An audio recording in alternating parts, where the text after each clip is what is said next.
their effort, their consistency, their working out has made them a better athlete. They're looking for affirmation here in the facility tonight.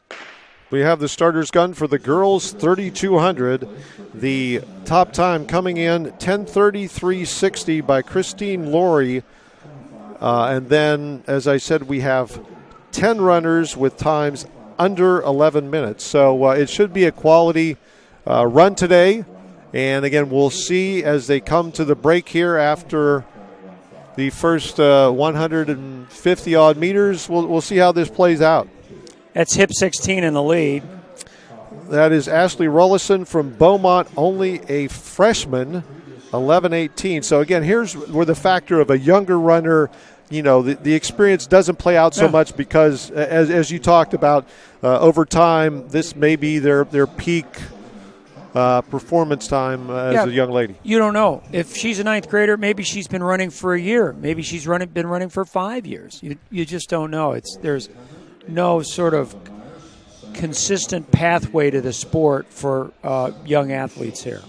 And the ability to go out and run a neighborhood 5K or even 5-miler on the road can get a young person to a situation where they're a quality runner as a freshman.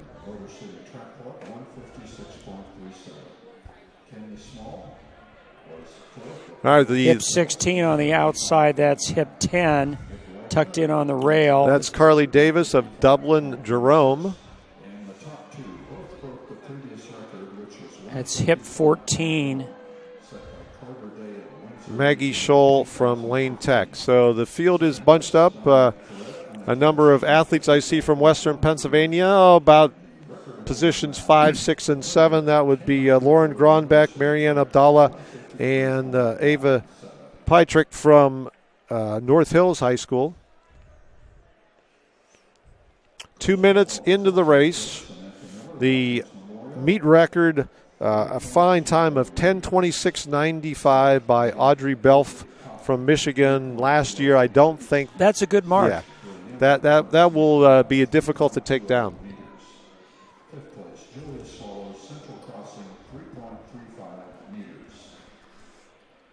Coming up on the opening 800 meters. Right. At the start-finish line. We're at 2:35 right now.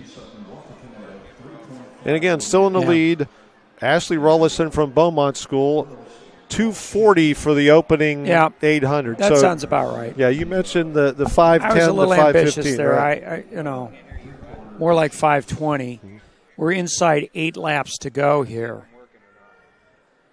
Phil, tell us, take a minute and tell us how you keep track of the changing, shifting sands of athletes that are in high school. You must devote a lot of time to the sport. I do. I wish I could say it was my full-time avocation, but yeah, it's earlier in the week. I was getting some texts from athletes, asking what the record is here or things of that nature.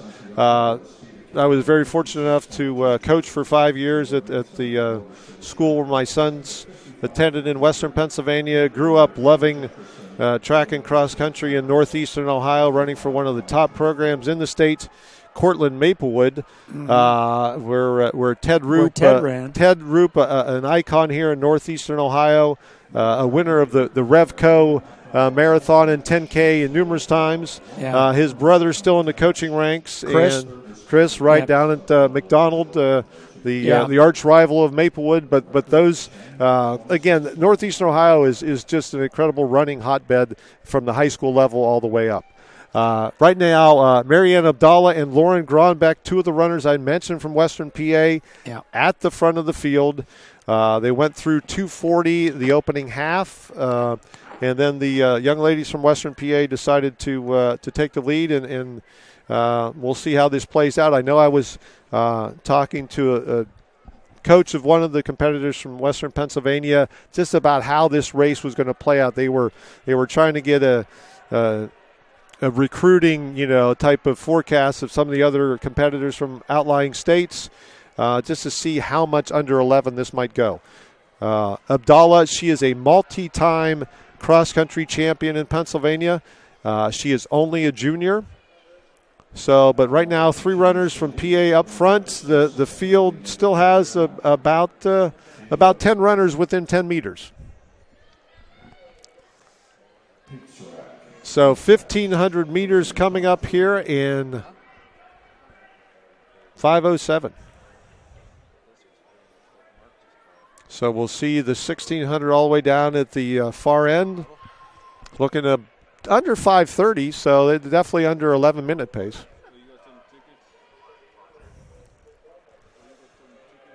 Abdallah leads at the halfway point, 5:28.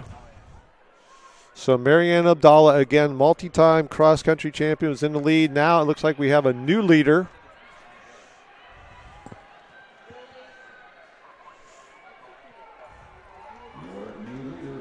That's hip 14.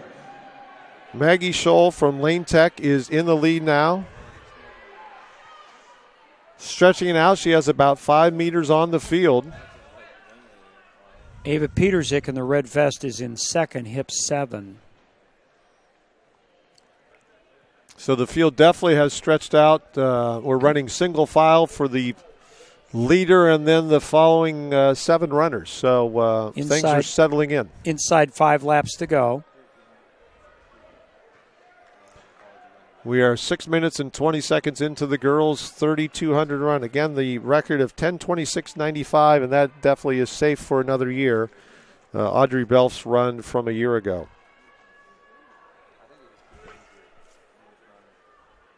$240 for the opening 800. Then we were at 5:28, right, for the 1600. Coming up now. 4 laps remaining, 1,200 meters here when she starts across the start-finish line. 6:49 with 3/4 of a mile left in the girls' 3,200. 6:49 at 2K, just to give you a little point of reference there.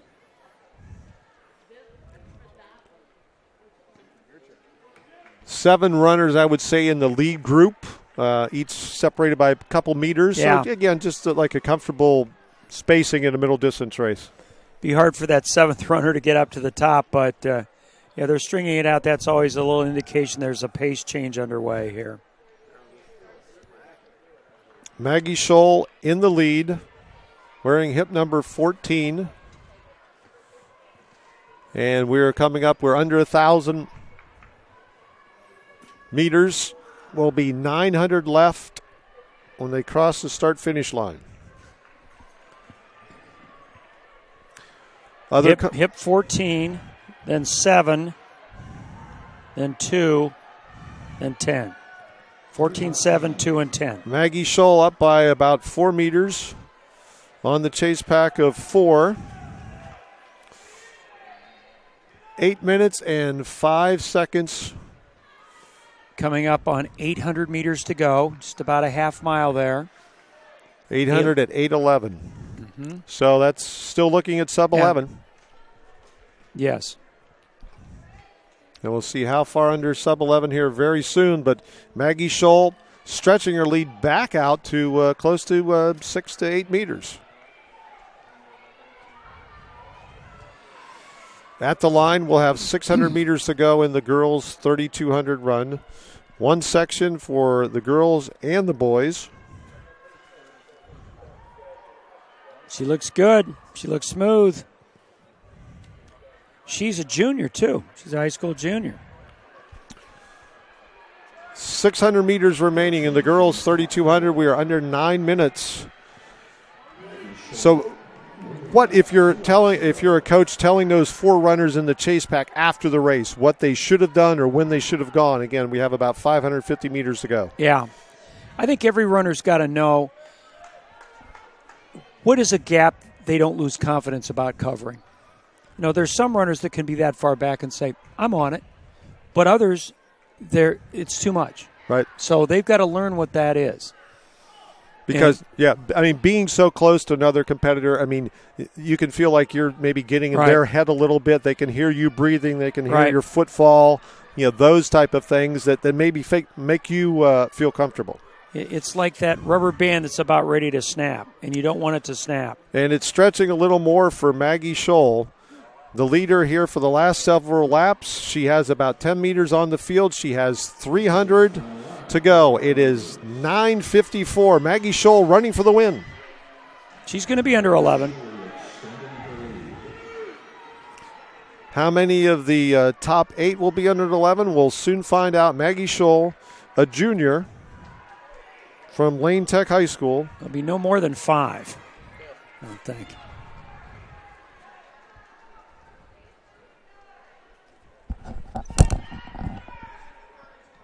What? Yeah, Jordan. What?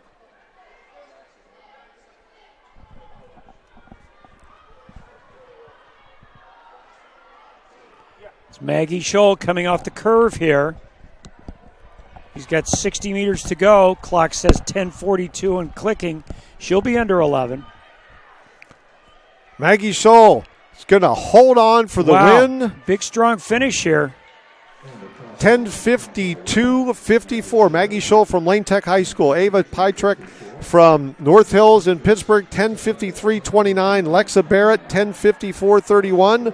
Christine Laurie, 10:54.43. And Carly Davis of Dublin Jerome, 10:57.50. So 5, as you said, under 11. Go sub 11.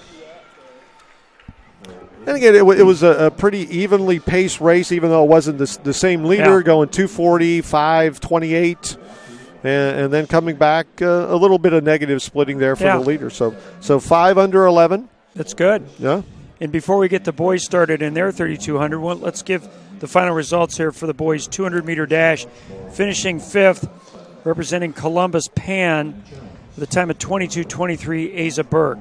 4th from the Michigan All-Stars, 22:23, just 2 1,000ths ahead of the 5th-place finisher, Zagwan Powell. Finishing in 3rd for Park Flyers, 22 flat, Evan McClellan. In the runner-up position from Archbishop, 21:84, Stedman Cook. And your winner, 21:08, an otherworldly time for a high schooler from Archbishop, Maxwell Willis.